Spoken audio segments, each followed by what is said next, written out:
Bugun sotuvda Rolls-Royce birinchi elektromobili Rolls-Royce Spectre Black Beige. Mashinaning narxini taxmin qilib turinglar, ungacha men sizlarga bu haqida gapirib beraman. Buni yili 2026 va bu hali yangi umuman yurmagan. Buni rangi narda grey, bu ko'rib turgan qora liniyalarni qo'lda chizishgan. Zapas hodiga keladigan bo'lsak 500 km va bunda 650 ot kuchi bor, 0 dan 100 km/soat tezlikka bossa 4,1 soniyada chiqadi. Bu Black Beige bo'lganligi uchun bundagi ekstaza ruhi qora va oldidagi radiator shotkasi ham qora xromdan qilingan va u yonadi.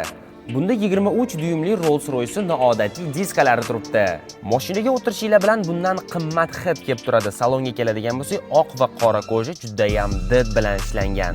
Buni eshiklariga ham, hattoki tomiga ham yulduzli osmon qilishgan. Poliklariga gap bo'lishi mumkin emas. Mashina ikkita eshikli bo'lishiga qaramasdan, lekin bu 4 o'ringa mo'ljallangan. Buni soyabonini o'zini narxi $10,000 atrofida turadi. Mashinani umumiy narxiga keladigan bo'lsa $585,000. Agar bu mashina sizlarni qiziqtirgan bo'lsa, pastda raqam qoldirdim. Aloqaga chiqib bu mashinani olsanglar bo'ladi.